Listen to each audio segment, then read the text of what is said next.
Welcome to NTD News Today. I'm Kevin Hogan. Let's take a look at our top stories. Democrat pollsters expressing concerns ahead of the midterms. Did the party focus too much on the wrong issues? What do they think Democrats should focus on instead? Florida's race for governor is nearing the finish line. We have the highlights from DeSantis and Crist's first and only debate before the midterms. Supporters of the Safety Act in Illinois say it will create a more just environment when implemented on January 1st. However, an Illinois mayor says it's the most dangerous law he's ever seen. Academic performance is decaying across the U.S. That's according to results from the nation's report card. We hear from an expert on what may be the cause.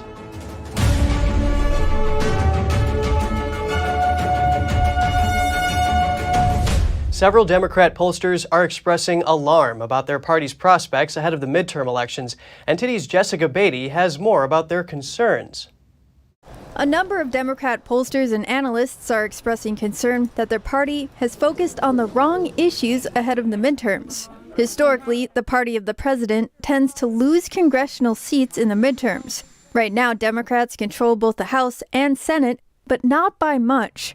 A Democrat pollster who worked on former President Barack Obama's presidential campaigns told The Hill Monday, a month ago, it looked like not only were the Democrats poised to hold the Senate, the question was, were they going to be able to get 2 extra seats?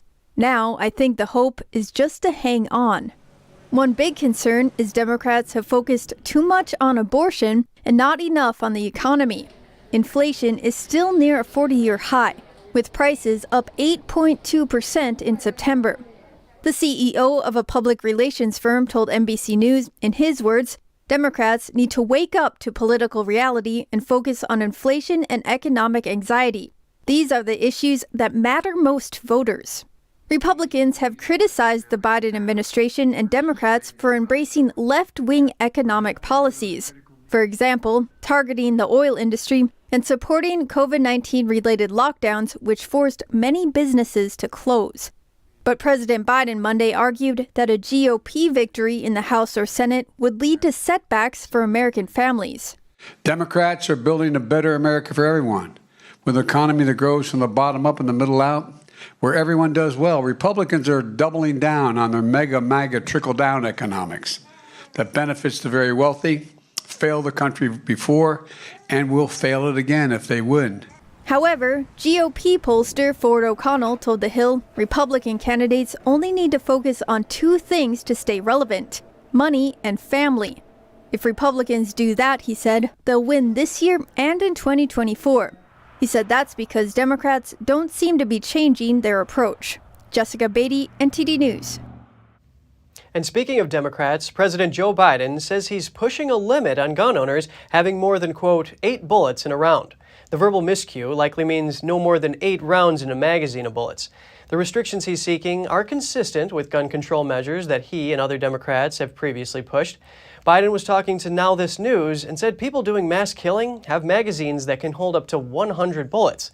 Later in the interview, Biden also incorrectly claimed that AR-15 rounds travel 5 times the speed of an ordinary bullet. For years, Biden and fellow Democrats have sought to criminalize what they describe as high-capacity magazines. Legislation introduced last year in the Senate would ban magazines that hold more than 10 rounds, similar to regulations in New York and California. Turning now to Florida, Governor Ron DeSantis met his Democratic opponent Charlie Crist on the debate stage last night. The 2 gubernatorial candidates battled over topics like abortion, illegal immigration, crime, education, and vaccine mandates. NTD's Jeremy Sandberg has more from their first and only debate before midterms. Monday's debate started out fierce and didn't let up. I know that Charlie's interested in talking about 2024 and Joe Biden, but I just want to make things very, very clear. The only worn-out old donkey I'm looking to put out to pasture is Charlie Crist. Despite Crist questioning DeSantis repeatedly about whether or not he would commit to a full term if reelected, the incumbent governor did not say if he was going to run for president in 2024. Yes or no, Ron? Will you serve a full 4-year term if you're reelected governor of Florida? It's not a tough question. It's a fair question. He won't tell you. Crist is a former congressman who resigned in August this year. He served as Florida's Attorney General from 2003 to 2007 and as Florida's governor as a Republican from 2007 to 2011 before switching parties. He dug in on issues like abortion and immigration, ridiculing DeSantis for sending illegal immigrants out of state and accusing him of not wanting to fix the problem. You can change policy and do what's right to secure the border by having comprehensive immigration reform. That's what I voted for in Congress. When you were in Congress, you wouldn't do it because you want to keep this issue alive. You want to have it as a wedge issue, and you want to pull political stunts like you did with the taxpayers' dollars of the people of Florida. DeSantis defended his actions, saying the border was in much better shape in January of 2021. It's sad that it comes to this, but what we did put this issue front and center. I think we need to reinstitute Remain in Mexico, and I think we need to secure the border because the fentanyl is absolutely out of control. The two also discussed education and critical race theory in the classroom, as well as COVID-19 vaccine mandates in schools. DeSantis asserted his opposition to students being forced to get the jab and says as long as he's governor, he will not subcontract out parental rights. Charlie Crist wants to force students to get the COVID shot. We passed a bill to prevent that. He opposed the bill when we did it. I think this is a parent's decision. I think it's wrong to force this on these kids. And as long as I'm governor, as parents, you're going to have the ability to make that decision. Both candidates say they would support the death penalty for school shooters like the one in Parkland. Crist is currently trailing in the polls behind the incumbent governor. Jeremy Sandberg, NTD News.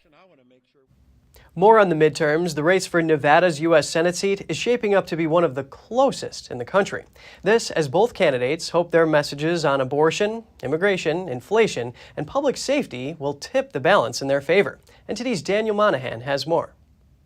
The stakes for Democratic U.S. Senator Catherine Cortez Masto and Republican challenger Adam Laxalt are especially high.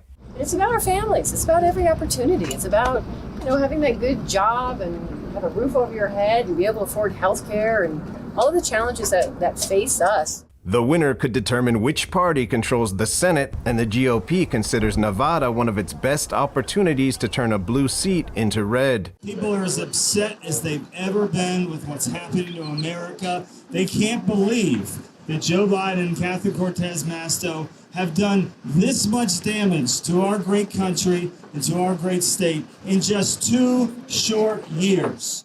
The race has become increasingly neck and neck in recent weeks, with many polls showing the candidates just a percentage point or two apart. As Election Day draws near, both are continuing to follow the same campaign playbooks as their national parties. Laxalt has been focusing on the economy, while Cortez Masto has been rallying voters around threats to abortion access. 2 years from now, you could be looking at a completely different state that is not going to be friendly to workers, not going to be friendly to women. You really have to pay attention. Laxalt calls himself pro-life and has the endorsement of the National Right to Life advocacy group. However, his campaign has worked to keep the focus on issues like immigration and the economy rather than abortion. He has repeatedly cited rising gas prices and inflation as reasons voters should choose him over Cortez Masto. He believes in everything Trump has tried to do when he was president that Biden undid, and look what happened to the nation. It's just getting worse and worse. Both candidates have used their experience as former attorneys general to demonstrate their support for law enforcement. Laxalt has been endorsed by former President Trump, and former President Barack Obama announced plans to rally for Cortez Masto and other Democratic incumbents in the state. Daniel Monahan, NTD News. On the topic of elections, we look at some challenges. The Republican National Committee has filed 73 lawsuits on election issues during the 2022 midterm election cycle. Chairwoman Ronna McDaniel says the 73rd lawsuit is against officials in Kalamazoo, Michigan, and that more will follow. The lawsuits come after widespread complaints about the security of the 2020 election, in which former President Donald Trump and his allies said there was significant fraud in key battleground states. In recent days, the committee has had some success in court. A New York judge recently struck down a law that would have added non-citizens to voter rolls. And a court also found that the Michigan Secretary of State updated an election manual without going through the correct rulemaking process. The move imposed new restrictions on poll reservers and challengers. And Illinois is set to implement the so-called Safety Act on January 1st. Proponents say this will create a fairer environment for all, but the mayor of a Chicago suburb says it's the most dangerous law he's ever seen. Let's take a look. The Safety Act is scheduled to take effect in Illinois on New Year's Day. The controversial bill includes a variety of topics. One of the main ones is ending cash bail for a variety of crimes such as second-degree murder, aggravated assault, kidnapping, arson, robbery, drug offenses, and intimidation. A suspect in such a case will only be detained if deemed a flight risk or risk to the public. Keith Peacaw is the mayor of Orland Park, a suburb of Chicago, and is running for Congress on Illinois' 6th District. He told Fox News this bill might create some type of anarchy in Illinois. You know, when I said that this is the most dangerous law I've ever seen, I believe that. I believe this is very dangerous. I don't think we know what's coming from this. I think we can project that if criminals are allowed to run free and police officers can't protect citizens, citizens are going to start protecting themselves. He added that citizens have no training on how to de-escalate a dangerous situation. It might often overreact in their response. Another consequence of the act is that trespassing will be changed from a Class A misdemeanor to a Class B misdemeanor. At the same time, the punishment for a Class B misdemeanor will be changed to only getting a citation. They can't put a hand on somebody. So, in other words, they can't remove a trespasser from someone's property. So now they get to stay on that property, in that business, on your property, at your house, etc. On the other hand, Illinois government data says people who spend 3 days in jail are 2.5 times more likely to suffer from unemployment within a year. Because of that, proponents of the act say detention should be used in the most limited and targeted way since it might affect poor people more than wealthy ones. In other news, former Secretary of Defense Ashton Carter died of a heart attack on Monday night. Carter was former President Barack Obama's Secretary of Defense from 2014 through early 2017. He was also the director of the Belfer Center for Science and International Affairs at Harvard's Kennedy School. Carter leaves behind a wife and 2 kids. He was 68 years old. And now we're going to zoom in on some of the potential causes of the plummeting academic performance across the U.S. To learn more, we hear from the head of a social research nonprofit and advocate for human liberty. Joining us now is Jeffrey Tucker, the founder and president of the Brownstone Institute and the author of Liberty or Lockdown. So glad you could speak with us today, Jeffrey. Well, it's my pleasure to be here. Thank you. The New Nation's report card shows that U.S. students' math and reading scores have dropped several points from 2019. Do you think remote learning played a role in this? It absolutely did, and it was easily foreseeable from the spring of 2020 that there would be an enormous cost to all kids, especially poor kids, from these closures. Robbing people of a physical in-person education was a disaster, and we're seeing the consequences now. And it wasn't just elementary school kids, but high school kids who were robbed of high school experience, and college kids who paid so much money as freshmen. They got locked down, shoved into Zoom existence. Many countries in the world let schools go on as normal, like Sweden did, and even Europe opened up a lot sooner than the U.S. So the policies this country embarked upon were a disaster, and as I say, easily foreseeable. And it's not just educational losses.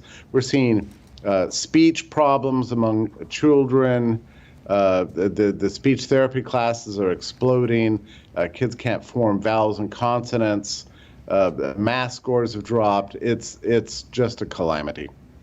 Jeffrey, I want to talk about the intersection of 2 things you touched on: policies and high school kids. Teachers' unions have pushed for remote learning over the pandemic, but they have argued that some districts did not put in place safety protocols to keep students and teachers safe. So who bears the responsibility if remote learning is the cause of these reduced scores? Well, I would put the blame on public health bureaucrats, also teachers' unions. I mean, once they got a taste of what it was like to get a full salary while never having to leave their homes, they didn't really want to go back to classes, and the teachers' unions defended them in this, even though the costs were obvious. So the teachers' unions, but also the politicians, should have been much more open about it. We need to open the schools. And the idea that safety was the great excuse is ridiculous. We now have complete infection fatality ratios from rates from young children, and it's as close to zero as you could possibly ever imagine. The kids were never at risk. Of course, kids are going to get sick. The question is, do they ever face medically significant risk? And the answer is no. You mentioned that this was foreseeable in hindsight. Now, when we look to the future, do you think the damage caused by these policies to American children can be reversed? And if so, what do you think is a good way forward? Well, it will have to be reversed. A lot of people are leaving the public schools, and I understand why. They're adopting private schooling and homeschooling and various other methods. Parents are going to have to get more involved in their kids' education now to make up for the lost time. As I said, a lot of kids are going to be in speech therapy, trying to make up for lost time. College kids are going to have to hit the books, learn things that they were denied learning.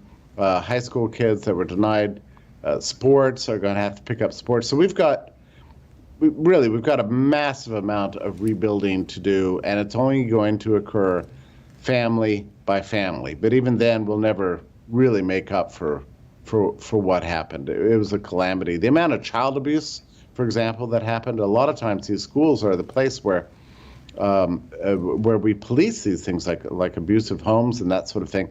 That all just went by the wayside. A large majority of kids just dropped out of school completely. Just the pretense and arrogance of the experts that they thought they could do this with no real great cost. Jeffrey, very interesting hearing your point of view. Jeffrey Tucker, founder and president of the Brownstone Institute. Great speaking with you today. My pleasure. Thank you. Coming up, the debate over how best to deal with crime is intensifying in the Houston area. The police department is partnering up with local residents in a new approach. Stay tuned for more in just a minute.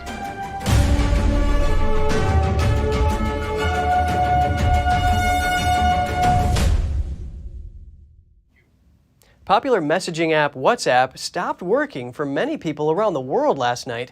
Users across India, the United Kingdom, South Africa, and Asia reported issues with sending and receiving texts and videos. A spokesperson for WhatsApp parent company Meta told users during the outage, quote, "We're aware that some people are currently having trouble sending messages, and we're working to restore WhatsApp for everyone as quickly as possible." Down Detector says more than 11,000 users across India reported an outage. In the United Kingdom, it was higher, at 68,000 users, and 19,000 users in Singapore had trouble with the app. Down Detector tracks outages by gathering status reports from a number of sources, including user-submitted errors in its platform, but the outage may have affected a larger number of users. Meta bought WhatsApp in 2014. It's a wildly popular app, especially outside of the U.S., where many people use it for everyday communication. Meta did not say what caused the outage. A family of 5 is breathing fresh air again after being trapped 200 feet underground at the Grand Canyon Caverns in Arizona. They got stuck in an underground hotel suite when the elevator broke down on Sunday. The only other way out was to climb 20 flights of stairs, but some of the family members have medical conditions that prevented them from doing so. Local officials rescued them last night. They didn't specify how the family was lifted up, but they did say all are in good condition. A website for the Grand Canyon Caverns says the site was created 65 million years ago, and it is the home to the largest dry caverns in the U.S. The caverns offer tours and host both underground and above-ground hotel rooms. And police in Florida have released footage showing a 10-year-old girl fleeing a suspected abduction attempt. The video, which looks to be from a residence near the girl's school, shows her running down the sidewalk. Then a man believed to be the suspect can be seen rounding a corner and slowly following in the direction the child ran. He then turns back and leaves the area. According to Fort Lauderdale police, this is the second time the suspect has tried to abduct the same child. The first time last Wednesday, as she was headed to school, he allegedly tried to lure her with candy, money, and other items, which she declined. He tried to grab her, and she ran. It happened again on Thursday, and again the girl got away, as seen in the footage. Authorities say the child reported both instances to school officials, but police didn't get a report until after the second incident. The suspect is described as a middle-aged white male with a black cargo van. And over in Houston, Texas, the police department is working with local residents to fight crime. This comes amid heated debate in local politics over crime. Here are the details. In recent months, the debate over how best to deal with crime and who has or hasn't done enough to combat it has intensified in the Houston area. The Houston Police Department is trying to take a multi-layered, holistic approach to crime that includes more officers, community involvement, and addressing underlying societal issues. The criminal justice process, the community is a part of it that is core. So if they're a part of it at the end, the very end, at the trial, right, a jury of your peers, it's not unreasonable for them to be a part of it at the very beginning. So having the community not only lessen the probability of their property or themselves being a victim, it also helps us identify areas on where we need to allocate manpower. The police department sponsored in part a workshop that focuses on preventing crime with the help of community involvement. Residents who attended the workshop shared what their take is on crime. I believe it's gotten worse. I know that firsthand because I was a victim about 2 months ago, and the same crime continues to happen. And so, I'm hoping that this has helped me to go back into my community and talk to the residents there and see if we can come up with a plan to help the police help us. Another neighborhood volunteer says he sees this approach as a way to do his part to make his community safer and help police. Defunding the police. I'm not a proponent of defunding the police. I am a proponent of taking some of those funds and addressing social issues, mental health issues. If we do that on the front end, police don't have to get involved on the back end. In 2020, assault and murder increased 30% and 41% respectively in Harris County. And in 2021, they jumped 3% and 12% respectively. Convicted killer Scott Peterson is no longer on death row for the 2002 death of his wife and unborn child. He was removed from the notorious San Quentin State Prison in California and is now detained at a facility east of Sacramento. In August, attorneys argued whether or not Peterson deserves a new trial. Defense attorneys say that one of the jurors was biased and lied to become a juror for the trial. The jury then went on to convict Peterson in 2004 and sentenced him to death. The California Supreme Court overturned the death sentence in 2020. However, Peterson remained on death row at San Quentin until just recently. A judge is now deciding whether he can receive a new trial.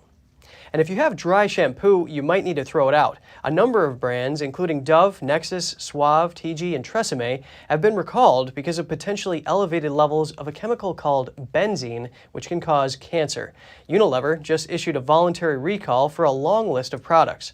To be clear, based on an independent health hazard evaluation, the level of benzene detected in these recalled products is not expected to cause adverse health issues, even with daily exposure, and Unilever hasn't gotten reports of any problems, but the company is recalling them out of an abundance of caution. You'll find a full list of what's been recalled on the FDA's website. And just ahead, Chinese leader Xi Jinping secured an unprecedented third term. How do foreign business groups react to the new leadership? A North Korean defector says America is headed down the same path as the communist dictatorship she escaped from. We'll have the details soon when we return.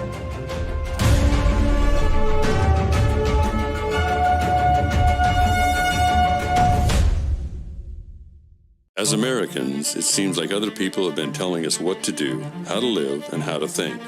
But that's not how we founded the greatest nation on earth. During times of powerlessness, we found power. And we found power through taking action. Through action, we find solutions. And through solutions, we find freedom. The supply shortage has made it harder than ever to keep your shooting skills sharp at the range. Introducing Strikeman, a laser firearm training system that allows you to practice your shooting skills at home without wasting a dime on ammo. Using our laser cartridge, target, phone mount, and award-winning phone app, become a proficient shooter in under 2 weeks. Create training templates with firearm drills, and get live feedback with progress tracking on your shot accuracy and shot times. Beat personal records and compete with friends and family to crown the best shooter in the group. Put the power back in your hands with Strikeman. The lasting beauty of realistic oil painting. Brilliant, expressive, and inspirational. The 6th NTD International Figure Painting Competition. Guided by pure authenticity, beauty, and goodness. Invites you to join us on a journey back to traditional art. The Gold Award is $10,000. For more details, please visit oilpainting.ntdtv.com.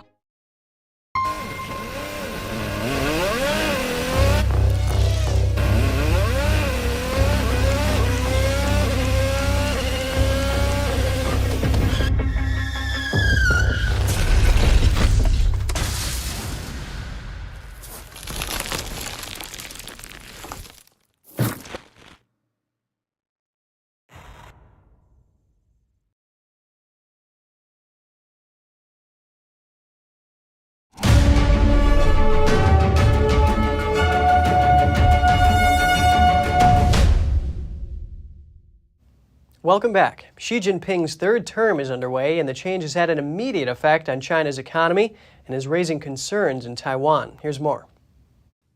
How are global investors reacting to China's new leadership team and Xi's third term? Confidence in China's economy seems to be plummeting. Some investors are dumping their Chinese assets, leading Hong Kong stocks to slide to 13-year lows on Monday. China's currency, the yuan, also fell to a nearly 15-year low. Foreign business groups in China expressed concerns about the change in Beijing's leadership. The American Chamber of Commerce in Shanghai said it was encouraged by the commitment to deepening reform in Xi Jinping's speech, but added it was also concerned that non-market tools could be counterproductive, like government subsidies for state-owned companies. This is also one of the main issues Washington has brought to the negotiation table with China. In a statement, the European Union Chamber of Commerce in China said it would take a wait-and-see approach. This, as the impacts of the Congress will likely not surface until March next year, when the new premier takes office. In China, premiers are normally in charge of the economy. The current Chinese Communist Party Secretary of Shanghai, Li Qiang, is expected to take on the role. Earlier this year, a 2-month-long COVID-19 lockdown in the financial hub caused a lot of controversy. The extended shutdown also dealt a heavy blow to Shanghai's economy. China's selection of a new military leader is raising concerns, especially over Taiwan. One of the regime's newly promoted officials is He Weidong. He now serves as the vice chairman of Chinese military's top decision-making body, China's Central Military Commission. He's the former commander of the Chinese military's Eastern Theater Command. The army branch oversees the forces monitoring Taiwan. Alongside the new appointment, another official held on to his seat in the commission during the reshuffle. His name is Miao Hua. Miao spent over 2 decades of his career in China's Fujian province, located just across the strait from Taiwan. Over on the island, reporters asked Taiwan's defense minister if he was worried that a Chinese invasion may happen during his term. Here's Chou's response. I've never been concerned about this, but we've been making preparations since I was in military school. No matter if China invades by 2027 or not, when we prepare for war, we're preparing for things that could happen in the next minute, the next hour. He emphasized Taiwan's military would defend itself. A North Korean defector warns Americans that cultural trends are leading the U.S. down the same path as North Korea. NTD's Angela Moy has the story. On October 21, the Heartland Institute awarded the Liberty Prize to Yeonmi Park.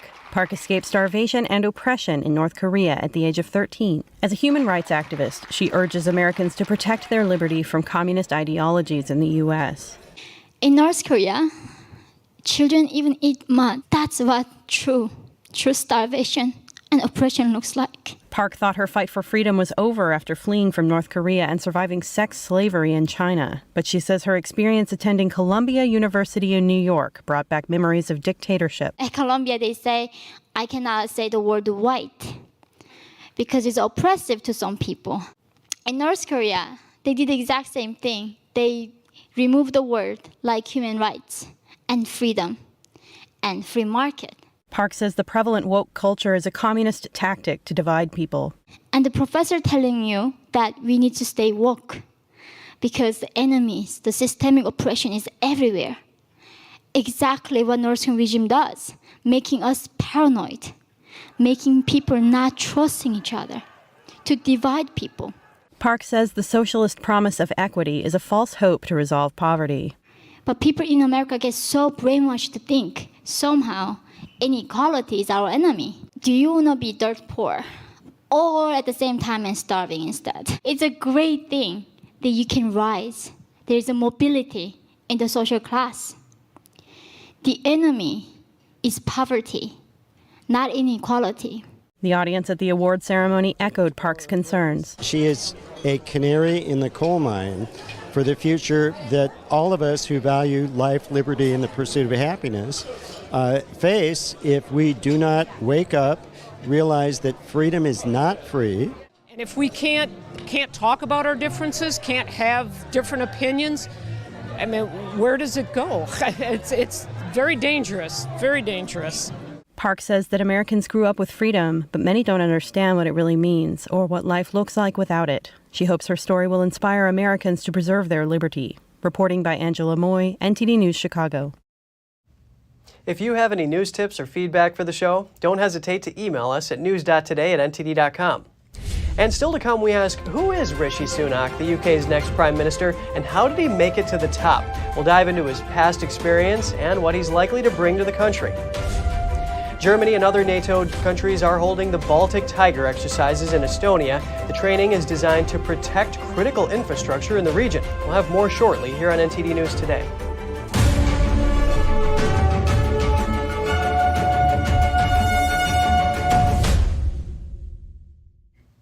Outside Downing Street, Rishi Sunak delivered his first speech as Britain's new Prime Minister. He said he was not daunted by the challenges facing the country. I want to pay tribute to my predecessor, Liz Truss. She was not wrong to want to improve growth in this country. It is a noble aim, and I admired her restlessness to create change. But some mistakes were made. Not born of ill will or bad intentions. Quite the opposite, in fact. But mistakes nonetheless. And I have been elected as leader of my party and your Prime Minister, in part, to fix them. Sunak cited major problems like the economic chaos, the fallout from COVID, energy shortages, and government infighting. The country also has a hole to fill in its public finances of about $45 billion. The new Prime Minister has pledged to lead the nation through these crises with economic stability and confidence at the center of his political agenda. Next, Sunak will start assembling his own cabinet. Some conservative lawmakers want him to include politicians from all wings of the party. Rishi Sunak is set to become UK's youngest Prime Minister in more than 200 years. He is tasked with steering the country through an economic crisis and mounting anger among some voters. Here's that story. It is the greatest privilege of my life to be able to serve the party I love and give back to the country I owe so much to. Who is Rishi Sunak, Britain's new Prime Minister? I am resigning.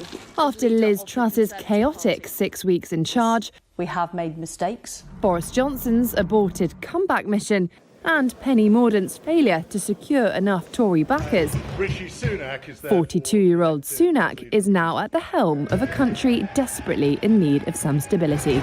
Let's take a look at how he got here. That means honesty and responsibility, not fairy tales.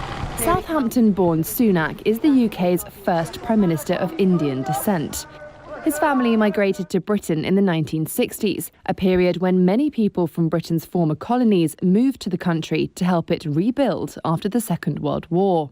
Sunak attended the exclusive private school Winchester College, studied philosophy, politics and economics at Oxford University, and then got an MBA from Stanford University. It was there he met his wife Akshata Murthy, whose father is Indian billionaire Narayan Murthy, founder of IT services giant Infosys. Before entering politics, Sunak worked as an analyst at Goldman Sachs and was later a partner at 2 hedge funds. He's thought to be one of the richest members of Parliament, and his wealth and private school background has come into focus during TV debates. Sunak was elected to Parliament in 2015 and had a swift rise within the Conservative Party. He campaigned for leave in the EU referendum. By 2020, aged only 39, Sunak was named Finance Minister by Boris Johnson. Delighted to be appointed, lots to get on with.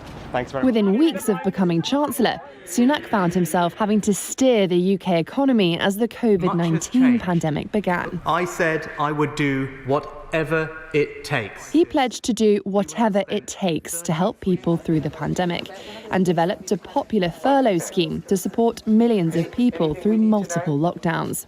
He was also behind the Eat Out to Help Out initiative to boost the struggling hospitality sector in summer 2020.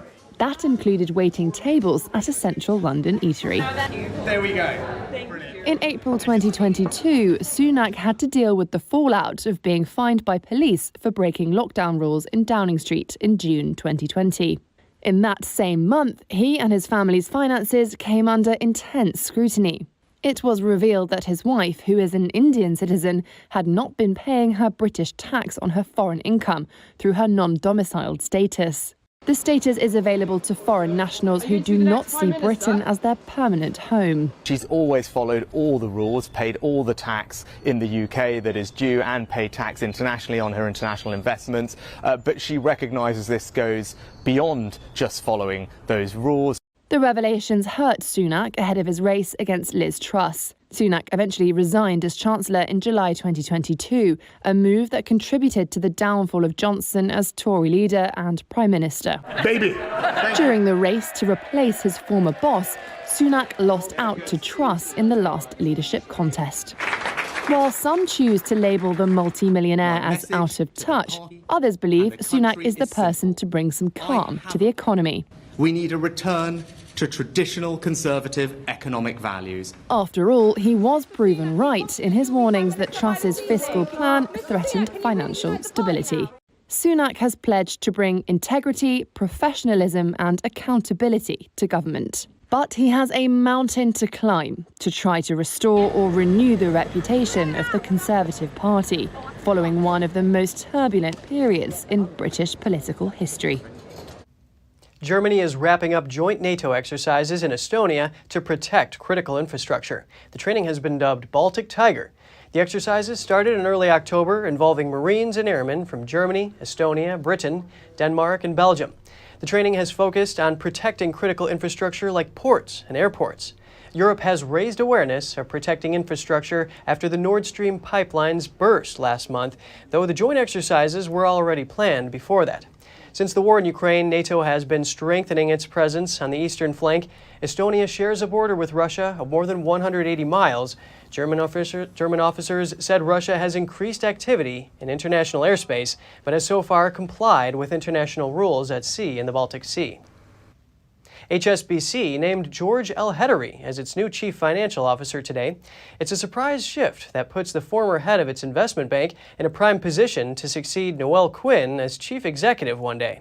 The change came as HSBC reported a 42% slide in third-quarter profits. Loan losses and charges from the sale of its French business have hit the company hard. This as it seeks to placate investors, including its largest, China's Ping An Insurance Group. Elhedery's sudden elevation comes after 48-year-old took a 6-month sabbatical from HSBC in January.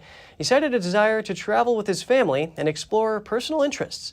He's one of several Lebanese bankers to rise to the top banks at HSBC, including his predecessor at the investment bank, Samir Asif.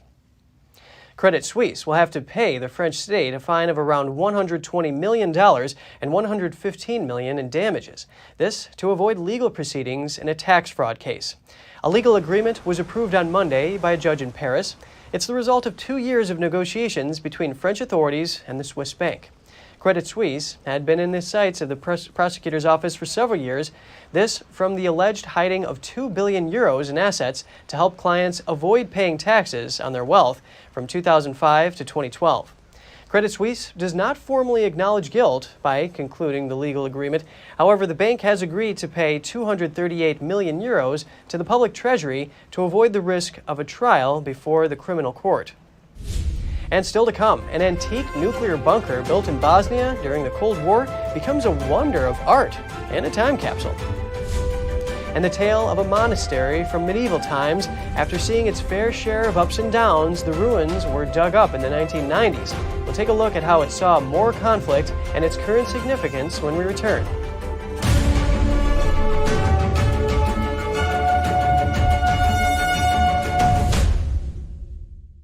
Take a look at these age spots. They seem to vanish right before your eyes. Oh my God! If you want to see blemishes seem to disappear in seconds for a flawless complexion, you can't get this look with regular old-fashioned makeup. So to get results like this and look years younger instantly, we have big news. At Luminous, we've taken our airbrush and now made it so easy for every day. Introducing Breeze, our all-new cordless handheld 2-in-1 airbrush system that applies makeup and skincare faster and easier than anything anything you've ever tried before. Putting the drops in. Just hit the button, real simple. Isn't it? So easy. It knows exactly where it needs to blend and where it needs to go. The makeup you're using can look dry and cakey and can make your skin look rough. But with Breeze, you can go from this to this. The secret is how our premium foundations blend onto the skin with an ultra-fine mist using the power of air. Very little foundation is needed, up to 10 times less makeup compared to what you're using. But you're also getting 3 times more coverage at the same time. That's maximum coverage using less makeup. It's clear. Traditional makeup can make you look older, while Breeze is specially designed for maturing skin, helping it to look smooth and so much younger. It's your anti-aging, moisturizing primer, concealer, and foundation, all in one simple step. And with so many shades, we give you a color match guarantee, so you're guaranteed the perfect shade that's just right for you. We're so confident you're gonna love our all-new, best-ever 2-in-1 handheld airbrush system. We give you a full 30-day money-back guarantee. Call or go online and use this special promo code right now so you can get Breeze, our all-new handheld 2-in-1 airbrush to try at home for only $19.95. And you'll even get free shipping. There is a new and exciting way to look dramatically younger with Breeze. Luminous is not available in stores. You can only get this exclusive offer here, so don't wait.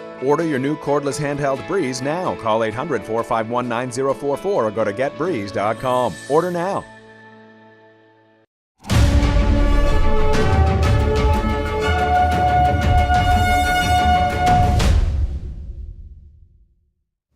Good to have you back with us. Many bomb shelters were built in Bosnia during the Cold War.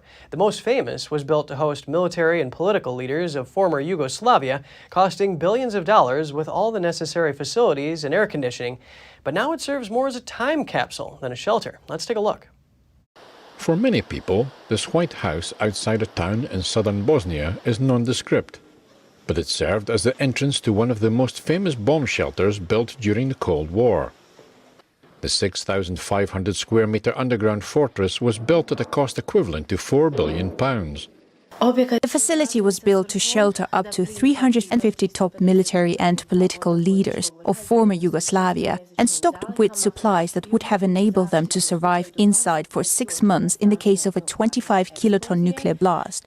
In terms of how it was constructed and the technologies installed inside, it truly was ahead of its time. The luxury shelter was built in complete secrecy over a 26-year period ending in 1979. Its existence was only known by the deceased former Yugoslav president Josip Broz Tito, 4 generals and a handful of soldiers who had been guarding it until 1992. This facility can withstand a 25-kiloton nuclear blast, but contemporary nuclear bombs are certainly 1,000 times more powerful than the ones for protection against which it had been built. The shelter has a freshwater basin, a generator room with 2 25-ton fuel tanks and an air conditioning system that keeps the temperature at a comfortable 21 degrees Celsius, as well as over 100 bedrooms, offices and conference rooms.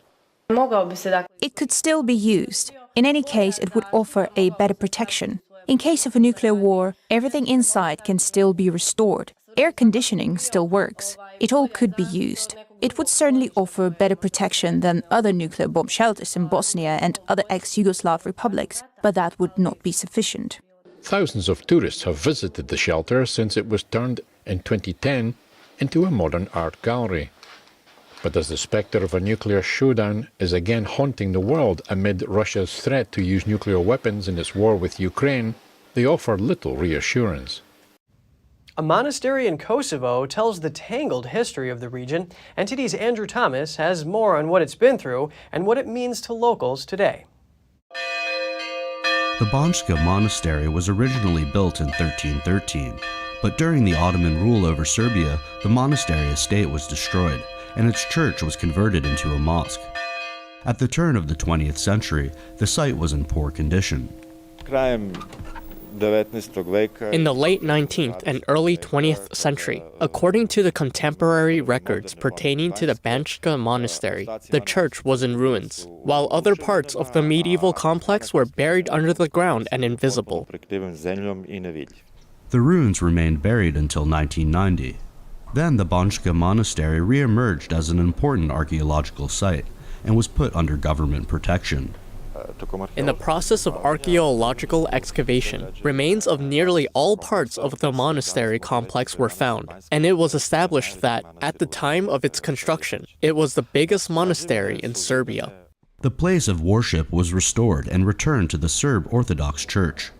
So far, most of the excavated remains were conserved. The plan is to fully complete the conservation work and then build an exhibition area to house the stone remains of the original structure and other archaeological material found on the site. But the story doesn't end there. In the 1990s, Kosovo was a northern province of Serbia in the Yugoslav Federation.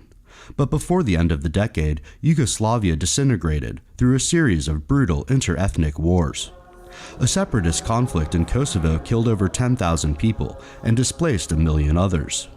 The conflict eventually saw predominantly Muslim Kosovo break off from majority Christian Serbia. The Banjska Monastery and others like it took on symbolic significance for Christian Serbs still living in Kosovo. Continued presence of Serb Orthodox Church here is very important because it is the guarantee of survival of Serbs in Kosovo. Serbia still does not recognize Kosovo's 2008 Declaration of Independence, but Kosovo is recognized by over 100 countries, including the United States and most European Union nations. Andrew Thomas, NTD News. Swedish marine archaeologists have discovered the wreck of a 17th century warship outside Stockholm. According to the Stockholm Shipwreck Museum, the vessel, known as the Apple, was launched in 1629. It was constructed by the same shipyard that built the ship Vasa only 1 year earlier. Vasa was salvaged 60 years ago and is the world's best preserved ship of the 17th century. The Apple sailed in the Swedish Navy for 30 years before sinking east of Stockholm, where it lay dormant on the ocean floor until it was spotted last December. The plan for the shipwreck is to leave it on the seabed, where it will be best preserved. Its hull is being reconstructed with 3D modeling to display digitally in a museum.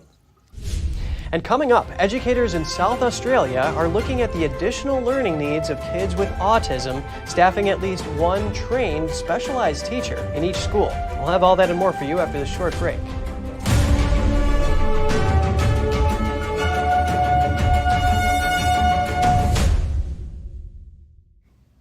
Throughout Australia, states have been supporting children with additional learning needs. South Australia is taking this one step further. It will staff each school with at least one teacher dedicated to students with autism. At Christie Downs Elementary School, a light burst of music replaced the original dismissal bell. The move has benefited students with additional needs, including 9-year-old Emma Silver. We have music, and we usually have a song instead of like a ringing sound. So it's kind of a bit more better, it's a bit more fun, especially it won't like trigger anything. The 4th grader was struggling with autism and dyslexia. After 2 school changes, she finally found a place where she can both learn and thrive. Now she is no longer selectively silent or resistant to school. In a 2nd and 3rd grade class, 11 of the 18 children have learning difficulties. But extra support training and resources are making a huge difference. We've got such a harmonious class, and the children all support each other, they lift each other up, and they don't really see the difference. To them, this is just the normal, this is just the way people are. Like many other states, South Australia has developed new guidelines for teachers to support children with special needs. The plan is for more public schools to transition to this form of inclusive learning. Next year, every public elementary school will be staffed with a teacher dedicated to autism support. That's according to Emily Bork, the state's Assistant Minister for Autism.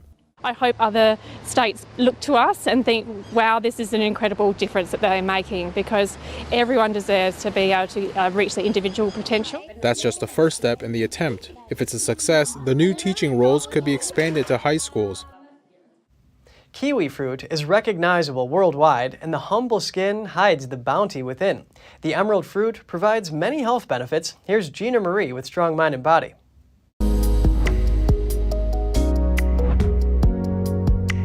The kiwi fruit was originally discovered in China and used to be called the Chinese gooseberry. Mid-last century, a Californian produce dealer likened it to the New Zealand national bird. The kiwi fruit packs its punch from the inside and is definitely worth adding to your diet if you want to improve your health. Among New Zealanders, the kiwi has always been valued for its capacity to move things along. It's a quick way to deal with bowel blockages. On the way through your system, it has many benefits to aid your overall health. Continuing the digestive theme, one study with participants suffering from irritable bowel syndrome benefited by eating 3 kiwis a day. They increased bowel frequency and reduced constipation as a result. When shopping for kiwis, aim for firm, unblemished fruit. They're ready to eat when they give to slight pressure, but I like to ripen them for a few extra days. That ensures that they are super sweet. A 1-cup serving provides 2.5 times the daily value of antioxidant vitamin C. Beating oranges, that's important in preventing cardiovascular disease, cancer, and obesity. Vitamin C helps in the formation of collagen, that's necessary for teeth, gums, skin, ligaments, and tendons. Kiwis outweigh bananas in potassium, which is necessary for normal functioning of all cells, muscle function, and maintaining the potassium-sodium balance. Add other vitamins plus vitamin A for vision, folic acid for women hoping to become pregnant, and serotonin, a natural chemical with calming properties. So what's not to love about these fruits? According to a review of studies, kiwis should be considered part of a natural and effective health strategy. They can help to tackle some of the major health and wellness concerns. This includes digestive, immune, and metabolic health. Kiwis are a great snack to have on the go. They'll also keep for up to 4 weeks in the fridge, so make sure you keep some on hand. After a 4-year hiatus due to the COVID-19 pandemic, an international ballet festival in Cuba made its return to the stage last week. The festival is named after the Cuban dancer and choreographer Alicia Alonso. Dancers have described it as the gathering of the world's ballet performers and a breath of fresh air for both artists and the public. The event is normally held every 2 years since its inception in 1960. This year, it's taking place in theaters in the cities of Havana and Matanzas up until November 13th. The lineup includes performances by the National Dance Company of Spain, the Buenos Aires Ballet Group, and the National Company of Mexico. And with Halloween around the corner, New York's East Village hosted a unique celebration featuring hundreds of dogs dressed in costumes. Terriers, St. Bernards, Chihuahuas, Corgis, and many others strolled happily in their best holiday attire. Some sat on pumpkins, others wore elaborate costumes or baby clothes. Some owners even dressed up together with their pets to compete for Best Group Costume. Other prizes included Best Costume in the Show and Best Celebrity-Themed Costume. This parade originated in 2020, but was held online during the pandemic. The participants are happy to be outside this year. A partial solar eclipse dimmed the skies of Jerusalem today as the moon moved between the sun and the earth just enough to create a mesmerizing crescent sun effect. It was the second solar eclipse of 2022 and was also seen across Africa, Asia, and the Middle East. People were urged not to look directly at the sun during the eclipse without proper eyewear to avoid hurting their eyes. But cloudy weather in Jerusalem discouraged onlookers. The eclipse was seen at its best in Northeast Africa, the Middle East, Europe, and Western Asia because of the time zone difference. And that's all for today's program. We're really glad to have you with us. Please send us an email if you'd like to tell us something. We're going to put it on screen. For podcasters, that's news.today@ntd.com. I'm Kevin Hogan, NTD News, New York City.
Thanks for watching us on YouTube. Did you know YouTube only keeps selective videos on its platform? So if you want to make sure you get the full picture, just subscribe to our newsletter. Go to newsletter.ntd.com and sign up. It's free.